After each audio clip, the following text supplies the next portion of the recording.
Hey everyone, welcome back to guidance with Sneha. अगर आप पहली बार देख रहे हो इस चैनल को तो प्लीज लाइक एंड सब्सक्राइब जरूर कर लो, क्योंकि यहाँ आपको मिलेगा बीबीए, एमबीए और कॉमर्स का सबसे हेल्पफुल कंटेंट। और जो लोग ऑलरेडी सब्सक्राइब कर चुके हैं, thank you so much for coming back. तो आज का जो हम टॉपिक डिस्कस करने वाले हैं that is economics. So basically first of all we should learn what is economics. अब बहुत से लोग सोचते हैं कि इकोनॉमिक्स सिर्फ बोर्ड्स के लिए है या फिर गवर्नमेंट एग्जाम्स के लिए। बट दोस्तों, सच बोलूं तो इकोनॉमिक्स आपकी डेली लाइफ में है। सुबह उठ के चाय पीने से लेकर ईएमआई भरने तक सब इकोनॉमिक्स है। आज हम कवर करेंगे इकोनॉमिक्स की डेफिनेशन क्या है, इसमें क्या डिविजन्स होते हैं, micro, macro, international, core concept, supply, demand, scarcity, opportunity cost, incentives, और ये सब जो भी है जिंदगी से कैसे कनेक्टेड है हमारी, ये सारा आज हम इस फुल वीडियो में एक बार समझेंगे। तो सबसे पहले मैं बात करती हूँ इकोनॉमिक्स की। So what is economics? Economics है क्या चीज?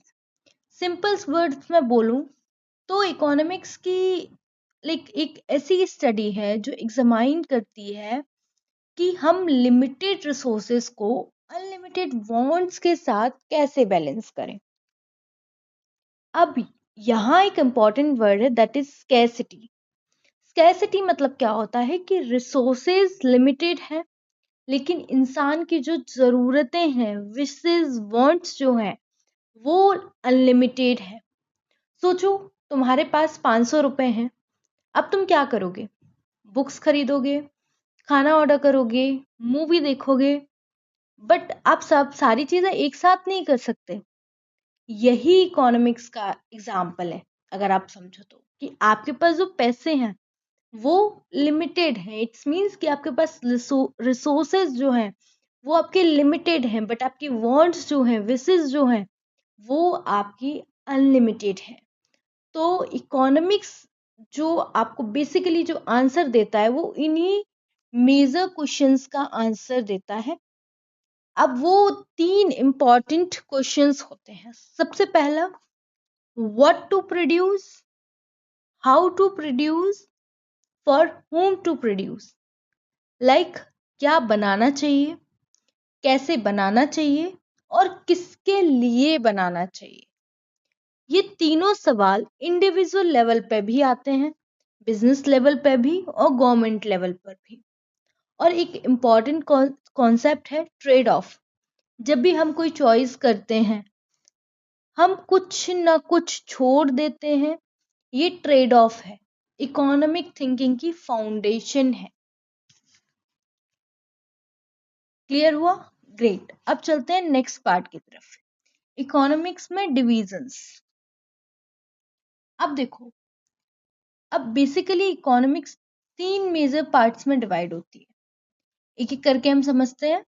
तो सबसे पहला जो पार्ट हमारा होता है, पार्ट ए अगर मैं बोलूं, that is micro economics. Micro का मतलब क्या होता है? छोटा। तो माइक्रो इकोनॉमिक्स स्टडी करती है इंडिविजुअल लेवल की चॉइस। इसका मतलब है एक कंज्यूमर कैसे डिसाइड करता है कि क्या खरीदना है, एक कंपनी कैसे डिसाइड करती है कि कितना प्रोड्यूस करना है, एक इंडस्ट्री में प्राइस कैसे सेट होती है, ये सब माइक्रो इकोनॉमिक्स है। रियल लाइफ एग्जांपल की अगर मैं बात करूं तो जैसे अमेज़न पे कोई भी आप प्रोडक्ट देखते हो, उसकी प्राइस क्यों इतनी है, क्यों सेल्स लगती है, क्यों डिमांड बढ़ने पे प्राइस बढ़ती है, ये सब माइक्रो है। तो माइक्रो हम कहाँ देखते हैं? माइक्रो हम देखते हैं इंडिविजुअल कस्टमर्स पर। फर्म, इंडस्ट्रीज फोकस किस पे करती है? प्राइस, सप्लाई, डिमांड, सारी यूनिट लेवल पर। पार्ट बी की अगर मैं बात करूं, it would be your macro economics. Macro का मतलब होता है बड़ा। तो मैक्रो इकोनॉमिक्स देखी जाती है पूरे देश की इकोनॉमी, या मैं बोलूं ग्लोबल इकोनॉमी लेवल पर। इसमें जो कॉन्सेप्ट्स आते हैं, इसमें आता है like GDP, gross domestic product, देश की ओवरऑल प्रोडक्शन जिसको हम बोलते हैं, इन्फ्लेशन, चीजें क्यों महंगी होती हैं, महंगाई क्यों बढ़ रही है, अनएम्प्लॉयमेंट, लोग क्यों जॉबलेस हैं, जॉब्स क्यों नहीं है अभी, तो ये सारी चीजें हम इसमें पढ़ते हैं। मॉनेटरी पॉलिसीज, आरबीआई क्या करता है, इंटरेस्ट रेट्स कैसे सेट किए जाते हैं, इंटरेस्ट रेट कब कम होते हैं, कब बढ़ाए जाते हैं, सारी चीजें हम मैक्रो इकोनॉमिक्स में पढ़ते हैं। अगर मैं बहुत रियल लाइफ एग्जांपल दूं जो आप सब रिलेट कर पाओगे, वो आप देखोगे जब बजट अनाउंस होता है उस टाइम पर जो हम यूज करते हैं, या आरबीआई जब रेपो रेट चेंज करता है, ये सारा जो पार्ट होता है ये होता है आपका मैक्रो इकोनॉमिक्स का। तो मैक्रो इकोनॉमिक्स में जो हम स्टडी करते हैं that is for whole country या वर्ल्ड इकोनॉमी। ओके, देन हम बात करते हैं इंटरनेशनल इकोनॉमिक्स। ये हमारा थर्ड डिवीजन है। इंटरनेशनल इकोनॉमिक्स ये होता है कंट्रीज के बीच की इकोनॉमिक रिलेशन के बारे में। फॉर एग्जाम्पल जैसे आप देखो ट्रेड, इंडिया क्या एक्सपोर्ट करता है, क्या इंपोर्ट करता है, एक्सचेंज रेट्स, डॉलर रुपीज के रेट्स जो चेंज होते रहते हैं, trade agreement like free trade agreement between countries, globalization, दुनिया एक मार्केट प्लेस बन गई है, इसका इकोनॉमिक इम्पैक्ट क्या है। रियल लाइफ एग्जांपल आप देखो, जब अमेरिका की इकोनॉमी गिरती है इंडिया पे भी असर पड़ता है, पेट्रोल की प्राइस बढ़ने पर हर चीज महंगी होती है।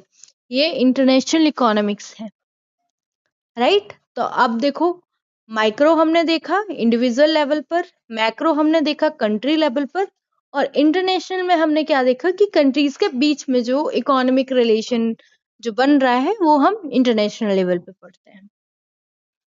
इसके बाद आप समझो कोर कॉन्सेप्ट्स ऑफ इकोनॉमिक्स।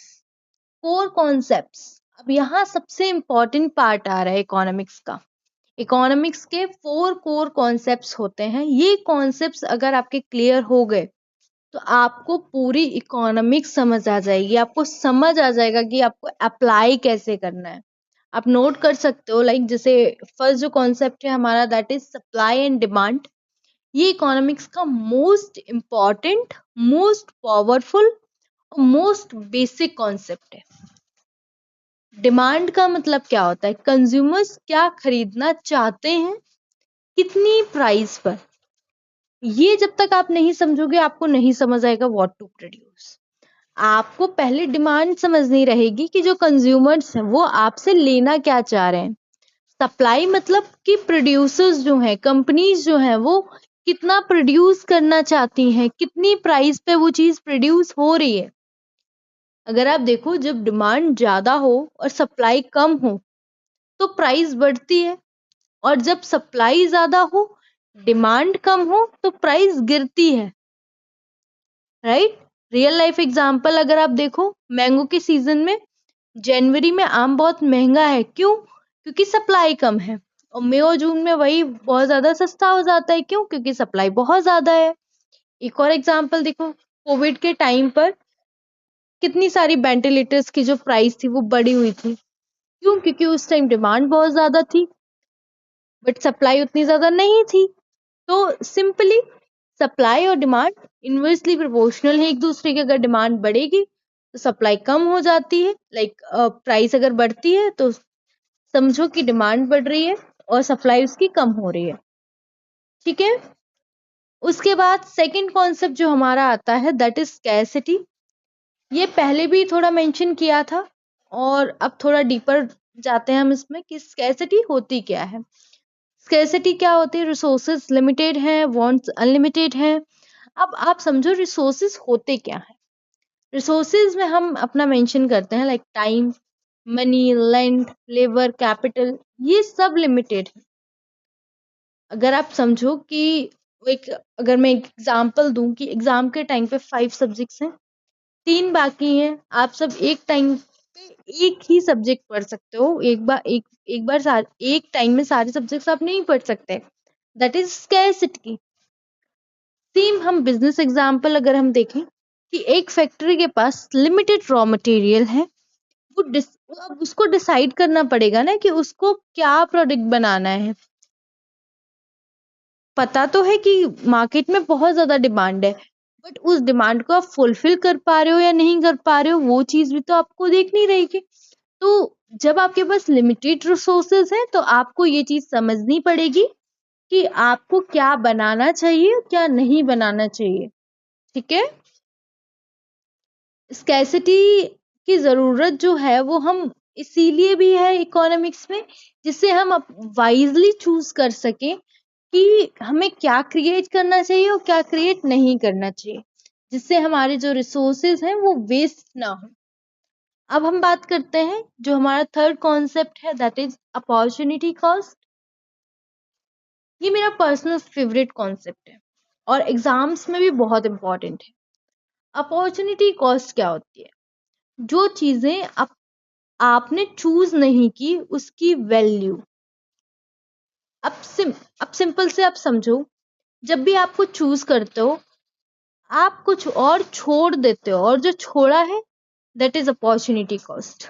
बहुत सिंपल कॉन्सेप्ट है। मीन्स कि आपने, फॉर एग्जाम्पल, आपको दो चॉकलेट्स पसंद आई, बट आप दोनों नहीं ले सकते हो, आपके पास इतने पैसे नहीं है कि आप दोनों लो, तो आपको कोई एक चूज करनी है। तो एक चूज जो आपने की वो तो आपने की, बट जो आपने छोड़ी उसकी क्या कॉस्ट है, दैट इज अपॉर्चुनिटी कॉस्ट। एक और एग्जांपल अगर मैं दूं कि फॉर एग्जांपल अगर आप एमबीए कर रहे हो तो 2 साल की जॉब सैलरी आपका अपॉर्चुनिटी कॉस्ट है।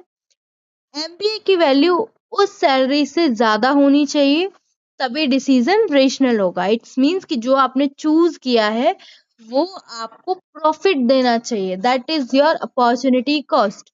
ये कॉन्सेप्ट डिसीजन मेकिंग में गोल्ड है। लाइक अगर आप समझोगे कि जब आपको ये कॉन्सेप्ट समझ आता है ना, तो आपको पता चलेगा कि जो चीज आप छोड़ रहे हो उसकी वैल्यू जो आपने चूज की है उससे कम है। ठीक है।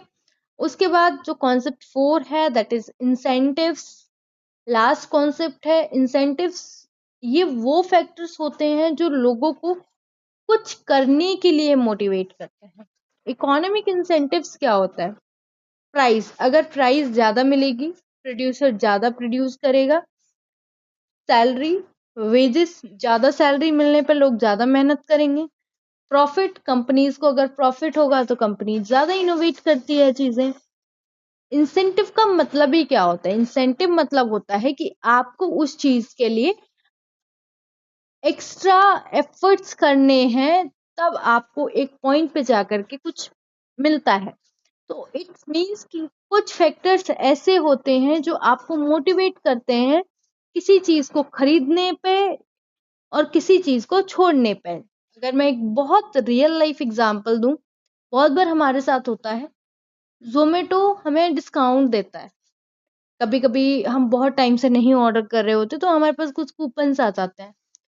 अब ये एक इंसेंटिव है नए कस्टमर्स को लाने का या एक और ऑर्डर करवाने का जोमेटो पर, कि आप उससे अपना बिजनेस क्रिएट कर रहे हो। इट्स मीन्स कि आपको कुछ, मीन्स आपको भी कुछ प्रॉफिट हुआ, आपको भी कुछ बेनिफिट हुआ उस ऑर्डर को करने पे, कि आपको कूपन मिला, आपको जो खाना मिला वो थोड़ी कम प्राइस में मिला, और कंपनी को क्या प्रॉफिट हुआ कि उनके पास जो खाना था या उनको जो चीजें अपनी सेल करनी थी वो उन्होंने सेल कर ली। तो that is incentive, economic incentive. अगर ये आपको समझ आया तो आप समझ पाओगे कि इकोनॉमिक्स में ये चीजें कैसे अब काम करती हैं, रियल वर्ल्ड से कैसे कनेक्ट करता है। उसके बाद हम समझेंगे इकोनॉमिक्स इन डेली लाइफ। डेली लाइफ में अगर आपने समझ लिया तो आप चीजों को डे टू डे भी आप इसको कनेक्ट कर पाओगे, तो आपके जो कॉन्सेप्ट्स होंगे वो बहुत ज्यादा क्लियर हो जाएंगे। इकोनॉमिक्स डेली लाइफ में कहाँ देखते हैं हम, कैसे हम इसको समझ पाएंगे?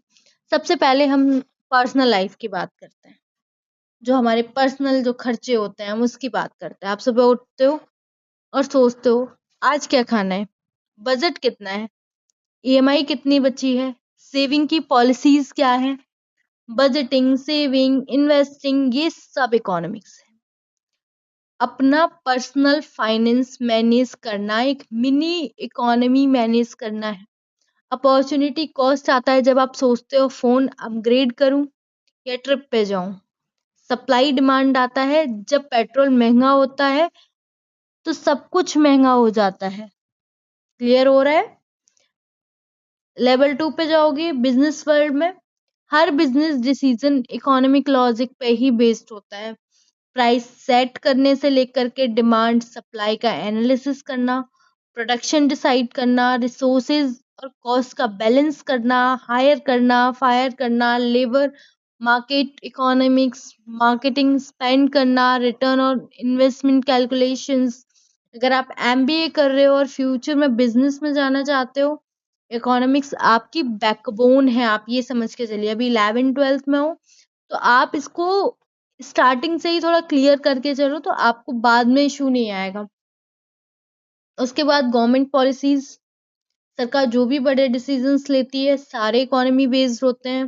टैक्स बढ़ाना है, घटाना है, रेवेन्यू पे कैसे स्पेंड करना है, आरबीआई का इंटरेस्ट रेट चेंज करना है, इन्फ्लेशन कैसे कंट्रोल करना है, ये सारी चीजें भी हमारी गवर्नमेंट पॉलिसीज में आती हैं।